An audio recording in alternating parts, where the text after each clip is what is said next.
G'day, this is a previous life tale of me when I was a little girl in the 100-Year War. And this was between England and France back in the 1200s. So this is it. You see, Isabella lived on the top of the hill with her mother and father and sister Harriet. And every day Isabella admired the plays that were put on by the local council. And every time there was a big play on, Isabella went with her mother and sister, and Isabella, after they got back to their little cottage, said to her mum, I want to do plays like that. It will be fun for me, and I want to play an instrument just as loud as the concert that was on. So on the following Friday, Isabella went to drama school to sign up for the play that is on, and she got herself into a play called Diamond Jim, where Isabella played the daughter of Diamond Jim, who was England's biggest jewel thief. Well, there's more to him as the story read on.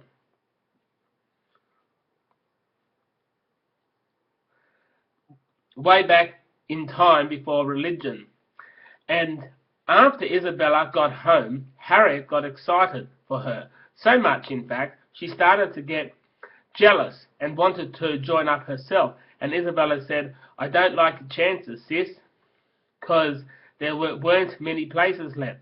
And Isabella knew her sister enough to know that she would hate the play.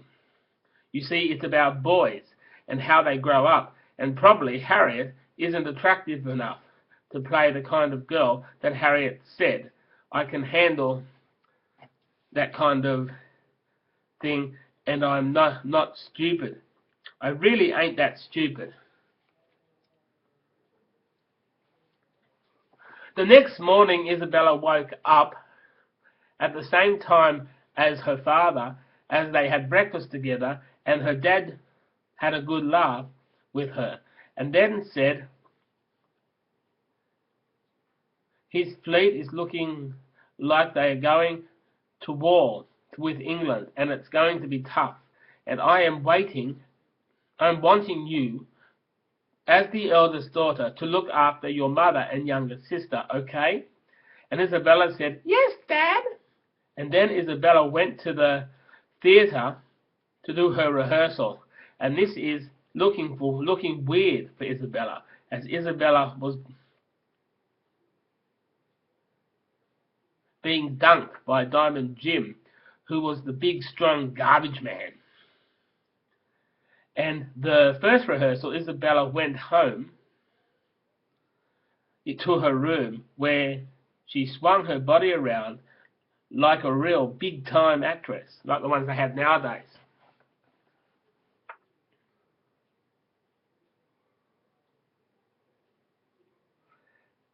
Well, this play is a big hit, and people were lining up every day to buy tickets to see Diamond Jim. And at the drama class, he might have to hire out this showground that's nearby, which could work out pretty well. And Isabella had a thought that she is going to be in a type of run-of-the-mill play. At the end of the day, Isabella went into her father's study and started confronting her mother, who was upset because she won't see her husband much, because England and France are both having disagreements with one another, and we will be both going to war. And her mum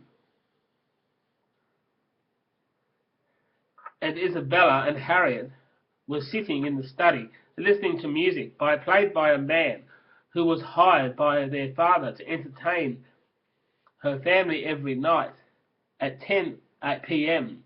And this was working until they had to replace him when the entertainer, the star of the show, started touching Isabelle up and making her scream, ah! in a horrible way.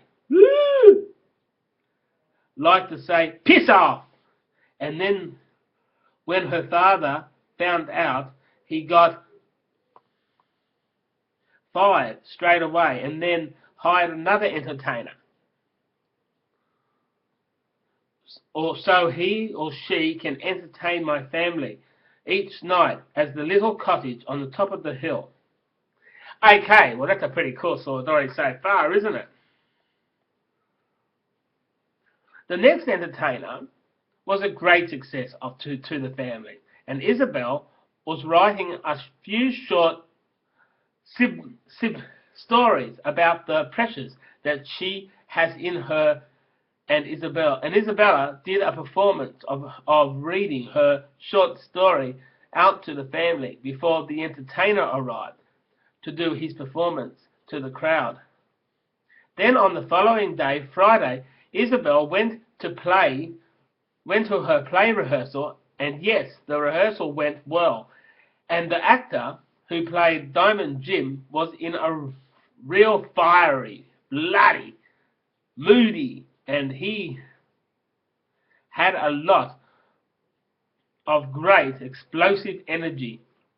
And after that rehearsal was over, there were only 2 weeks before the main show started, and the show ground and some members of the community started to piece together a beautiful stage,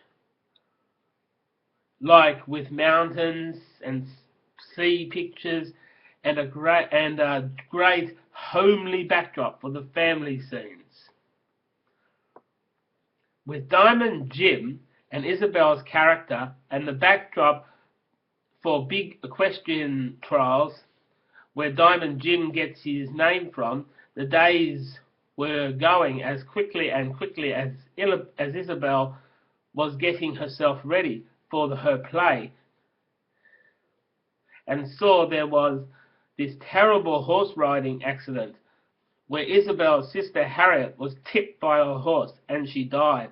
Well, I believe that the people in my life, the men who were super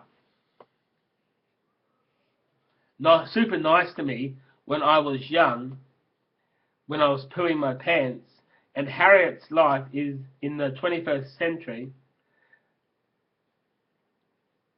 But going back to this, because I mentioned this, because Harriet, I see you in the I said to Harriet, I see you in the 1980s, and then Isabelle has been having weird visions of them saying that they both want to be in the 1900s, having fun, saving the world then.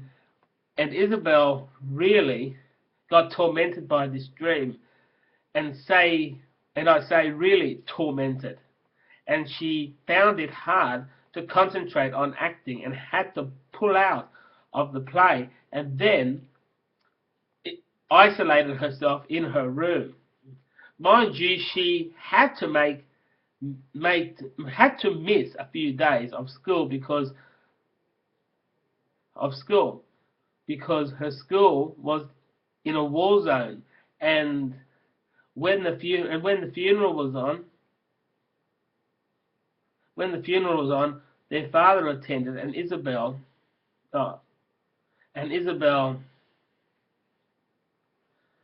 read one of her short stories to her mother and father, and her father told Isabelle to let him have a look, and he really enjoyed the read, and he really wanted Isabelle to read both stories to them. And Isabelle's father said, "Good night," and they all went to bed. And when Isabelle woke up, she noticed a note under her pillow saying, "Don't give up your play. You have potential. Harriet will not be happy if you give up. Just work through your mind by writing down your problems and get them out of your brain. And this advice should stay with you right till the end of eternity. You need to help Harriet bring all the worlds together one day. And even if it won't be for another 20 million years, you would need to have fun on Earth and plenty of cosmic sleep. That don't mention this. Okay, well, that's going to be part 1, and I'm going to have part 2 in a minute. Okay, just to sort of catch up. Okay, bye.